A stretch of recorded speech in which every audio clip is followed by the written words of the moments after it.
অনেক মুসলমান ভোগ্যপণ্য মজুদ করে অবৈধ মুনাফা অর্জন করার চেষ্টা করেন। মুসলমান হয়ে কিভাবে তারা এই কাজ করেন?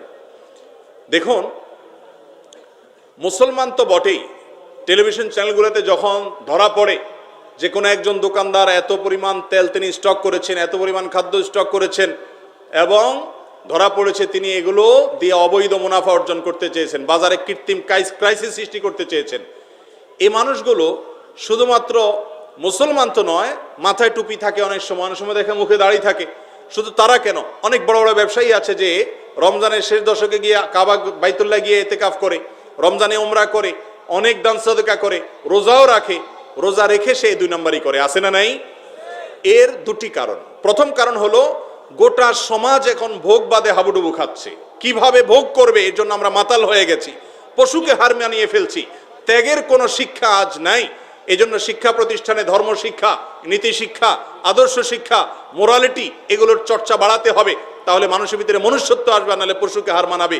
এবং আজকাল সমাজে একটা প্রবণতা হয়েছে যে আমার আখের গোছাবো কিভাবে, আমি কিভাবে পয়সা কামাই করব, তার জন্য আমি অস্থির হয়ে থাকি, সেটাতে আমার জন্য হালাল হোক বা হারাম হোক বাজ বিচার করে না। এর কারণে 1 নম্বর কারণ হলো এটি যে আমাদের মধ্যে এই অপরাধ বোধ নাই এবং আমরা এই ক্ষেত্রে জানি না যে ত্যাগের মধ্যে যে আনন্দ আছে, ভোগে সে আনন্দটা নাই।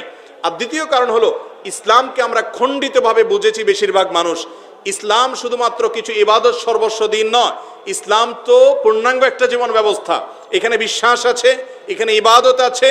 আপনার ব্যক্তিগত জীবন যাপনে কোনো ব্যক্তির হক অধিকার যদি আপনি নষ্ট করেন, আপনি আর যাই হোক খাঁটি মুসলমান হওয়ার কোনো রাস্তা খোলা থাকতে পারে না। আপনি 5 ওয়াক্ত নামাজ পড়েন, আপনি যাকাতও হয়তো দেন, আপনি হজ করেন, উমরা করেন, রোজা রাখেন, কোরআন তেলাওয়াত করেন, অথচ আপনি মানুষকে ঠকান, আপনি দোকানদারি করে ভেজাল মিশান, আপনি অবৈধভাবে গুদামজাত করে বাজারে ক্রাইসিস সৃষ্টি করে অধিক মুনাফা অর্জন করেন, এই সমস্ত কাজগুলো হারাম। এই উপার্জন করা হারাম। আর হারাম উপার্জনকারীর দোয়া সম্পর্কে নবীজি বলেছেন আন্না ইস্তাজাবু লাহ, কিভাবে তার দোয়া কবুল হতে পারে?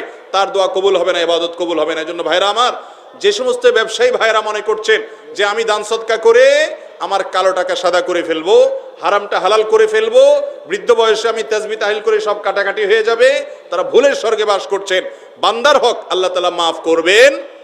অতএব আপনি ব্যবসা করতে কোনো অসাধুতা যদি অবলম্বন করেন, একইভাবে যারা ক্রেতা তাদেরও অনেক কর্তব্য আছে বিক্রেতার প্রতি, সেগুলো তারা পালন করতে হবে।